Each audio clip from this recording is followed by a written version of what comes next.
You've joined the Tech Voices Spotlight series. So thank you for joining us today. I'm Ruani Kumara Singha. I'm the Head of Operations and Delivery at Insighter, and I also represent Diversity Collective Lanka, or DCLK.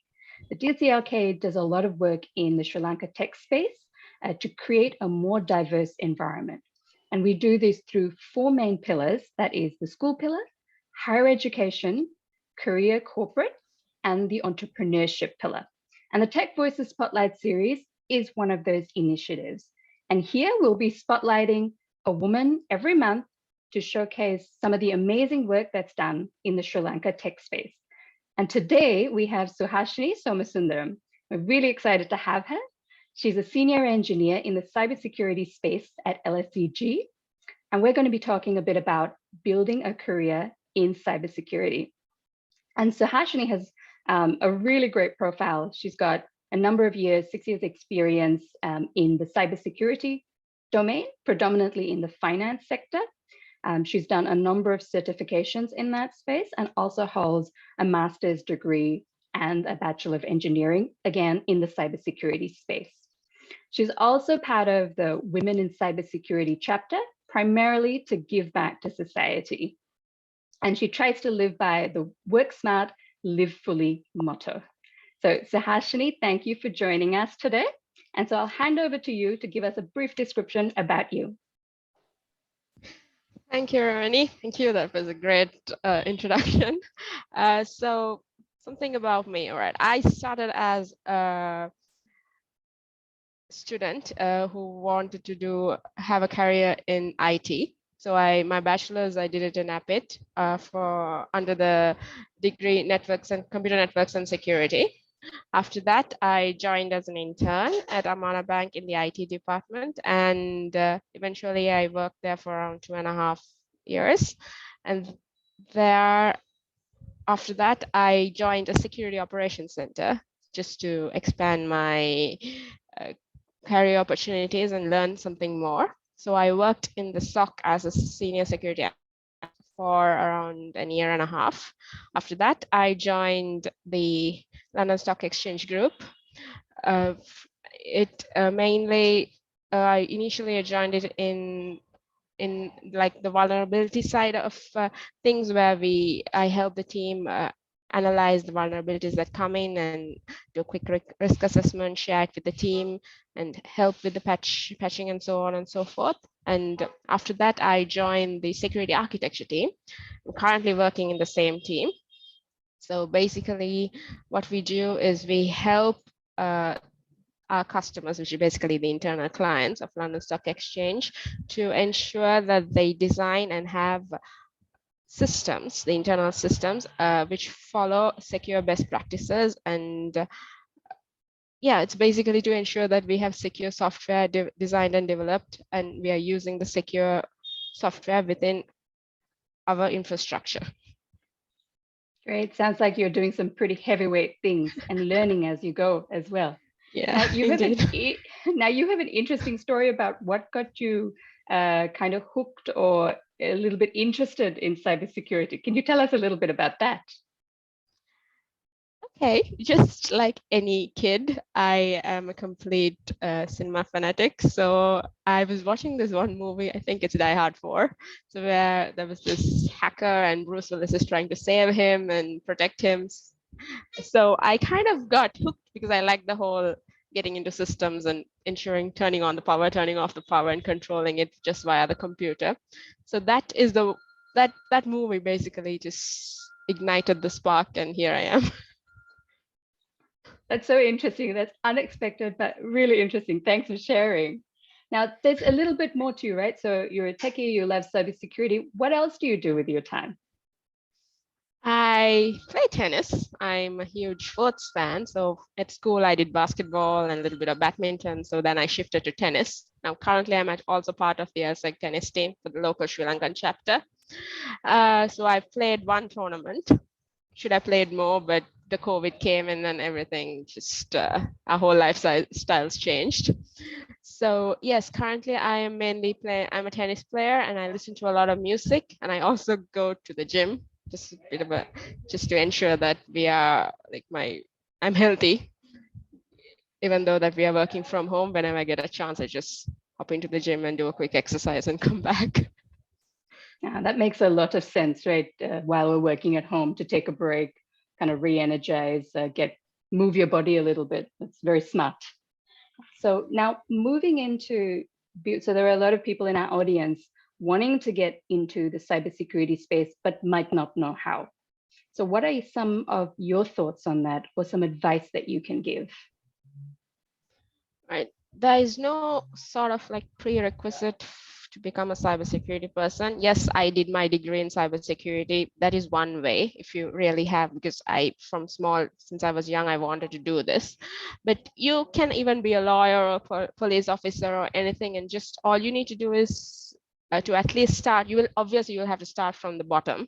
You won't be able to get a high position even if you have 10-15 years of experience, unless of course it's something IT related. Then yes, you can jump. Like say if you're a software engineer, based on your software engineering experience, you could end up being in application security, or to ensure that you securely develop software. So in that case, you can get into that part. Or if you're a network engineer, like if you're working with firewalls and all the network security things, by default, you are actually doing some sort of security related things. So you can follow network security side of things. You can become a network security engineer, architect, so on and so forth. But now the current trend in the world is to join a security operations center, where you'll be like a security analyst. What you do is you review all the security logs from this huge dashboard. So it gets all fancy when you get into that world. So you review and you spot if, okay, someone is trying to hack into your system, or whether there's an internal user trying to access something that is not supposed to be accessed. So all that things, that is like the current trend, where a lot of fresh graduates lately it's just been they go as an intern and join a SOC and get experience reviewing monitoring systems, and then there you end up doing pen testing. And yeah, you can develop your skill. There's no set path to get into cybersecurity. Okay. Now you've got some degrees and a master's under your belt. Now, is that, do you think, a prerequisite? Or, some people tend to go towards certifications as well. So what do you see there as well, in the trend in the industry? You can go both ways, like especially like if you already, like generally if you're like a fresh graduate, yes, most of the companies lately they ask for a degree. Now maybe if you have like an IT specific degree, you can easily get into like an IT department, let's say for a bank or anything, or even that opens the pathway for software engineering, cybersecurity, networking, everything. But there I have worked with individuals who actually have not necessarily done a degree. They just joined an organization, and then from that way they shifted teams and got the necessary experience. In the meantime, they did certifications just to back them up. So like I said, there's no hard and fast rule as you should follow this pathway. But generally, if you are a fresh graduate, most of the companies, 99.99% of the companies, they ask for a degree. So based on that, I think for a fresh graduate, yes, for like a starter who is yet to get any experience, you might have to do some sort of degree, some sort of academic qualification is needed. And does that have to be in the cybersecurity space, or can they maybe do a general IT related degree and then do perhaps some of these certifications?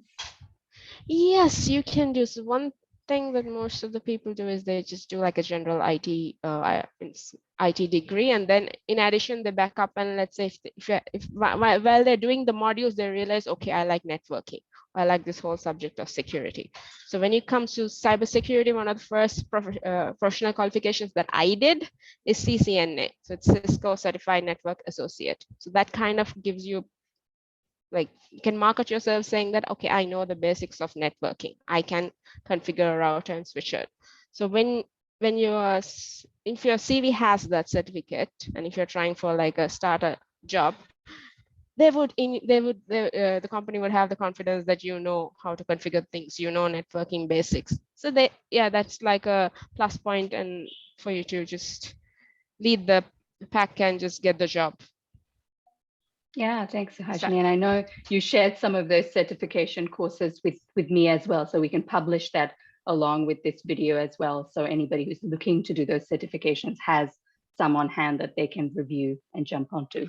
Now, with cybersecurity, everything's always changing day by day. There's different threats every day. And, cybersecurity issues don't sleep. And I assume cybersecurity experts also probably don't have a lot of sleep. Now, given that, how do you stay up to date? It's always changing. And how do you upskill and stay on top of the trends? One thing that I do is I leave like an hour a day to just read the news. There's a lot of reading. There are enough of articles like online. You don't like free articles like the Hacker News. There is Sophos has this website, and even there is like CERT. Different countries have CERT, so they're basically emergency response teams. So what I do is when I just want to get to know about the vulnerabilities that happen, I have subscribed to the US CERT because US it's like the prime spot for everything. So they are much faster, and it's not necessary you need to use the US CERT. That's my option. So because I get emails, email notifications informing specific different vulnerabilities that are currently being exploited or that need to be patched soon. Then you could also target, let's say you're working on a Windows PC. So what you do, you could just go to the Windows security bulletin and read, maybe even subscribe to them. Do not remember if there is a subscription option, but I usually just go to the site and check. So it's a lot of reading.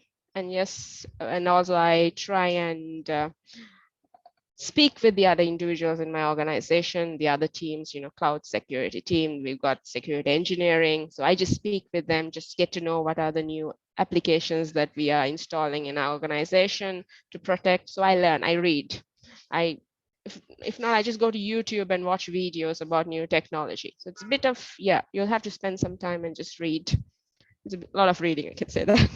Or even talking with a fellow person, you end up speaking about vulnerabilities, then you realize, oh, you can do this. This is happening in this organization. So when you have your network of friends, and they also, when you start talking, because they give their experience, then I learn from something from them. So it's like that. It's a bit of give and take and a lot of reading. Okay. And I know you shared some of those, some content or some publications that people can follow. Yes. So I'll also put that here so that anyone who's keen can follow those as well and stay up to date with the trends. Now, moving to jobs. So in each IT, like within the IT industry, there are so many different flavors of jobs. And within security, again, the list is quite endless. So can you maybe give us a little bit of a rundown on some of the popular roles that you can expect to see in the security space? Okay, like I previously said, one thing is the security analyst position. So that's mainly in the SOCs. So there's security analyst level 1, 2, 3, then there's senior security analyst, then there is threat hunting, cyber intelligence. They have all these fancy words. So that falls into that incident responder. And then you have the penetration testers, where basically it's basically hacking into a system, but hacking is more like what can I say? As a criminal side of things. So the safe word, the more ethical ways, calling yourself an ethical hacker or a penetration tester. So it falls into the category of white hackers. So that is the other side of things, where you yourself just go and try to exploit a system and inform the company. With the company's permission, you do that, of course. And then you provide a report saying that, okay, in this scenario, a hacker can come through this system and let's say, get into your Active Directory, and he can do all sorts of madness. So that you end up doing that. So that is another side of thing. Then, of course, the engineers, where you fall onto the engineering category. You have these applications, let's say, antivirus. When it comes to a corporate system, the antivirus is not just our normal antivirus. There's like a dashboard and there's a server. So you will administer that, you review things, you configure rules. Then there's the firewall engineers. So that falls on the network security side of things. So primarily, if you are targeting to be like, if you get the designation of an engineer, you usually be configuring different security applications. So it's then, of course, there's the other side of things for information security. So it's governance, compliance, information security, where you'd be the one writing doing reviews, writing documents, maybe helping coming up with policies, procedures, security policies, procedures. So that is a whole other universe. So it's a huge, vast thing. I'm pretty sure I just said only a handful of the trendy designations, but what I'd suggest is sometimes you might get one designation, but you might not just do that. You'll do something more than that also. So one thing that I would suggest is to check the JD rather than just sticking to the designation when it comes to any security related jobs. Because there is a meme that was going on around the internet saying that our designations sometimes do not make sense to what we're actually doing when it comes to cybersecurity. Right, that's interesting. So now we spoke about some of the job roles that we can expect, and some of them you said even the designation, the job description might be different. So you've got to be quite open to learning in general. Now, we Yes. spoke about the roles and how about salaries. So there's the perception that in cybersecurity or security as a whole, the salaries are really good, and that might be one of the reasons people are going there. So what are your thoughts around that? I think salaries primarily depend on the organization and the budget they're willing to spend for cybersecurity. So probably, yeah, I started out just getting 1,000 rupees for a month, for a day, and when I did my intern. So I'd say it depends on the organization. Like maybe if it's a bigger organization that where cybersecurity is a month, it's a compliance requirement, they would invest more into that sort of thing.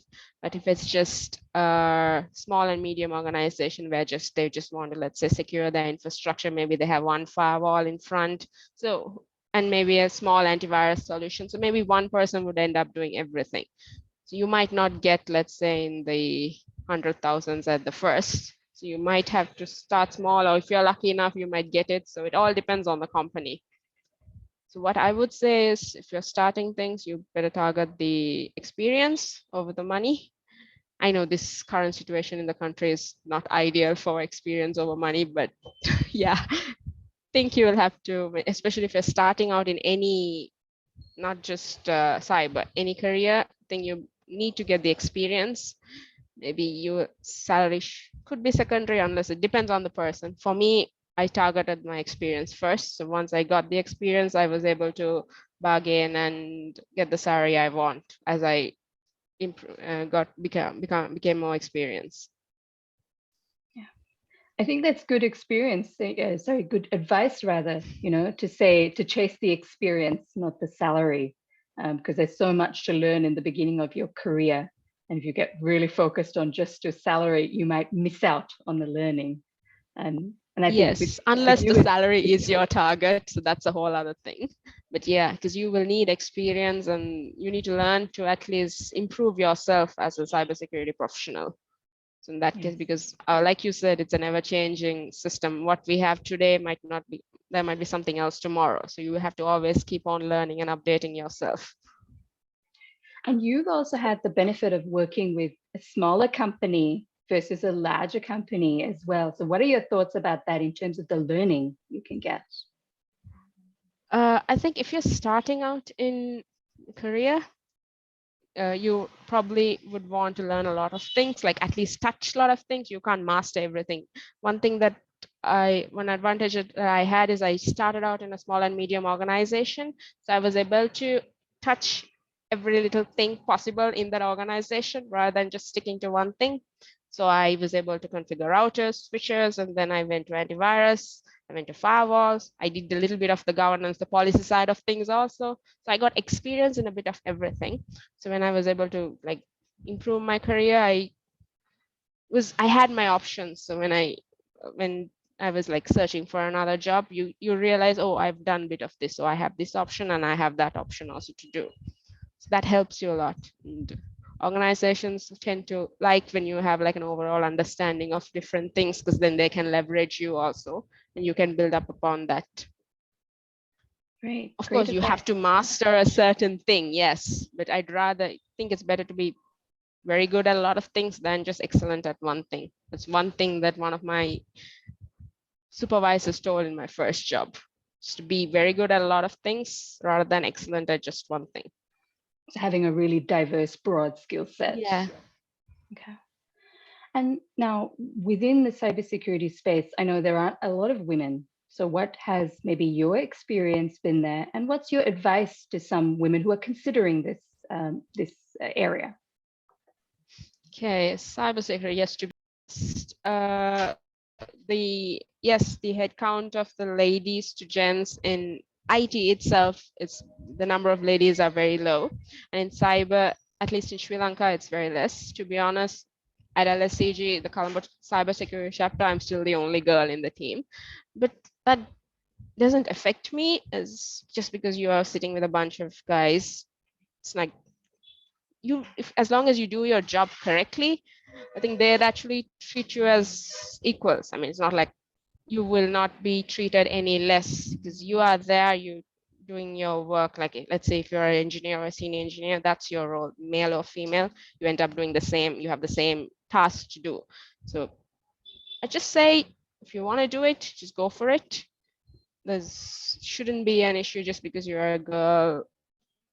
It's not like, yeah, there's no such restrictions as that. I'd say for the ladies here who want to try and get a job, and if you're interested in cybersecurity, I'd say go for it, because you'd get a stable job, because cybersecurity is the niche, one of the niche careers in the world. So you're not just not in Sri Lanka, you'll get a chance all over the world. So if you're planning on migrating or something, and if you are specialized in the cybersecurity field, I'm pretty sure you'll have a better chance than any other IT field at the moment, right now, because it's the trend.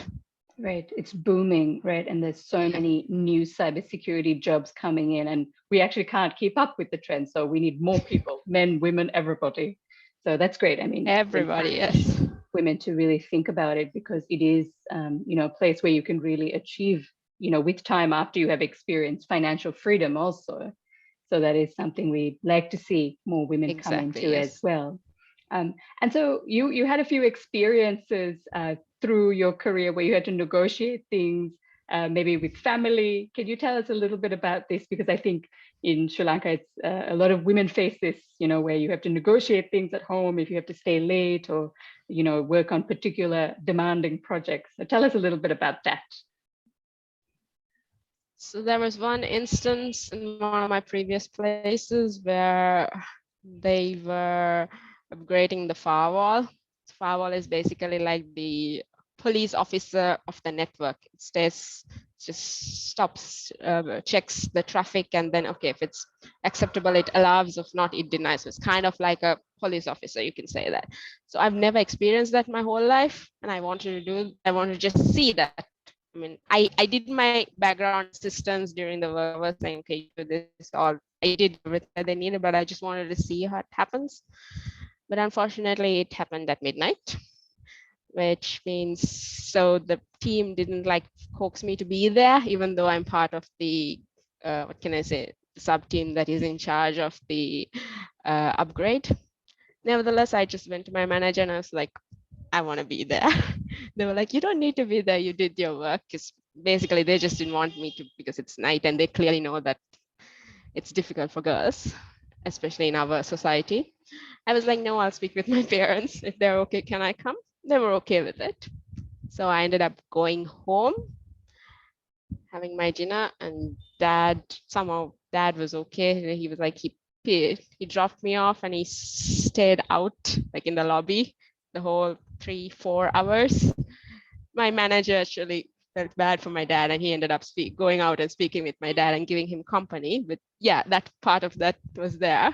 But yeah, so whereas the other guys just stayed back, got overtime, and just waited, I ended up compromising, just going home, having a wash, eating, and then coming with my dad, and he was outside the whole time. I was just watching the team do the thing.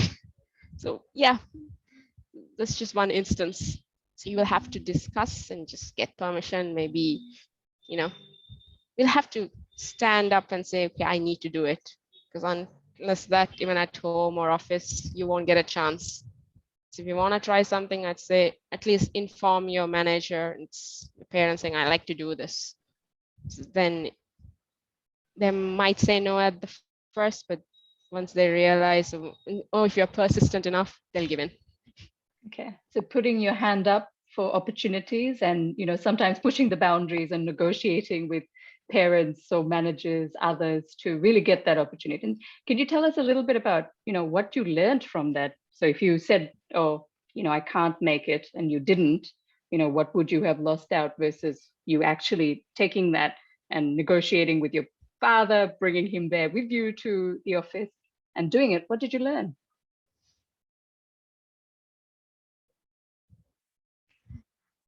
A lot of communication skills, how to manage with people, to learn, because that's also important when you are working. It's not just the technical certifications. You need to know how to speak also. So that is one of the main things. So I've gotten better at it. Now that I'm working at a UK time, which means it starts at 12:30 and ends at 9:30. So that's not the usual 8 to 5 job, Sri Lankan time. So that also had to do a little bit of talking, and then kind of told I'm getting extra shift allowance, transport allowance, so on and so forth. Explain it, and then everybody was okay, and then I took this job also. So you'll need to learn to talk your way, especially when you're a girl. So good negotiation skills at home and at work. No, this is good Yes. advice, because these are Yeah. actually scenarios a lot of women face, and I've seen this as well. Deploy days, you get certain things saying, I'm not allowed to come to the office. I'm not allowed to stay past this time, which is a bit unfair, because then you miss out, right? Like what you learned that day from staying overnight, you probably couldn't have captured in another way, because that's an intense period of learning. So sometimes we do have to push the boundary, and we ask parents also to give their, Yes. young You might not be aspiring able to do techies. everything. Yeah, you might not be able to do. Yeah. Sorry, Suhashini, I think there's a lag. Go on. There's a lag, unfortunately. Yeah, when I realized it. Yeah. So what I was going to say is that you might not be able to stand up and get every opportunity, but you might have to choose your chances. And once you realize, no, I need to experience this, just speak out. Otherwise they'll think because you're a girl and this is happening at midnight or it's happening late, they might try to be gentlemen and not force you to come. But yeah, so I just suggest, if you really want to experience something, just let them know, be it at office or at home or anywhere. Really good advice.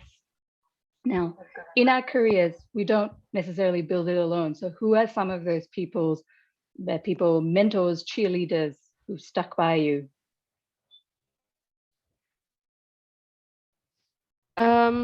Firstly, for my bachelor's, one of my professors there, especially one specific lecturer, Ms. Neera J. Morgan. So she was one of my first people who helped me out, be it the final year project. She helped me pick up the topic and she guided me.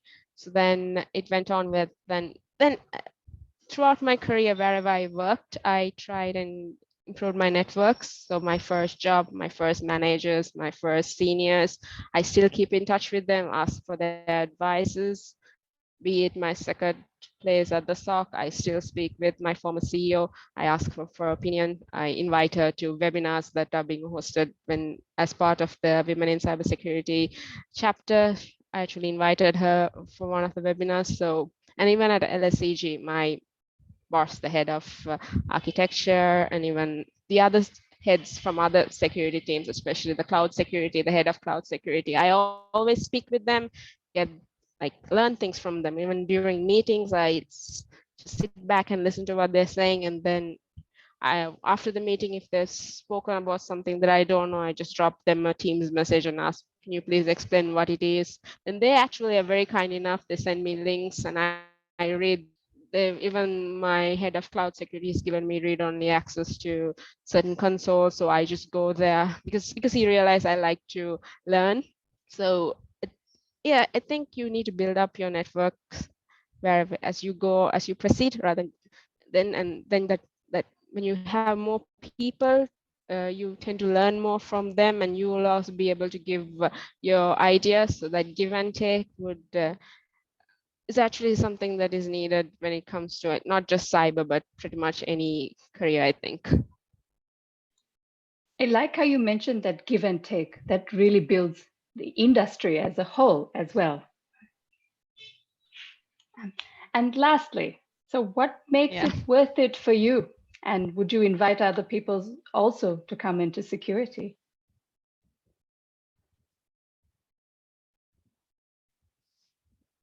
I like security because for me, yes, there could be boring days. Everybody has boring days when you work, but something about cybersecurity always makes the back of my brain work in a way like a math problem. So I like that, and it's fun for me, especially when because as part of, I'm in the security architecture team, so we always do a lot of risk analysis. Think, okay, what if this happens this way when we open this connection? So that thought process and speaking with the others, we've got meetings, and sometimes there are arguments, and because maybe the business doesn't like this to happen this way, and they'll be like, why are you stopping us from doing it? So we'll have to come up with ways to explain to them. So that process, it for me, cybersecurity is fun. It's entertaining. It's like a roller coaster ride. Some days are boring, some days are exciting, some days you get to clock out right on time, some days you might have to work a couple of more hours or even overnight. Even when during COVID, we worked overnight just for a shift. So basically my parents were sleeping behind. I turned on the light in front and worked with my headset on. So because we had to do that. So yeah, for me, cybersecurity is fun. It'll always be fun, and I'll always be able to learn something new. So I'd suggest like anyone who wants to try it out, like I said previously, just try it out. Unless you try it, you won't know whether it's right for you or not. Because that's just not like, well, I'm just doing one specific thing. There are 100,000 different things when it comes to cyber. So just go for it, and then you'll realize whether you like it. If you like it, you can proceed with it, or else there's always another area that you can try when it comes to cyber. Great. Sounds like you love your job. Yes, I do. Fantastic. Thank you so much for joining us and giving us a lot of insights through what you've gone through your career and what you've seen. I think it'll be very useful to our viewership. And we will share some of those certifications and blogs that you follow so that others also can follow that and get into a cybersecurity role. Thank you so much. And also thank you for working through all the power cuts as well, which has delayed this being published. All right, thank you so much.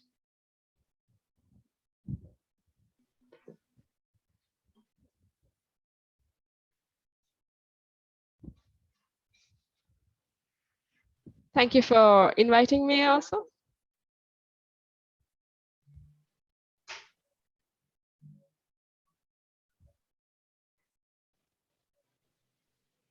Thank you for inviting me, and it's a very good cause to give information, like to inform the ladies out there about what we are doing. So please continue with it, and I wish you the best of luck for it.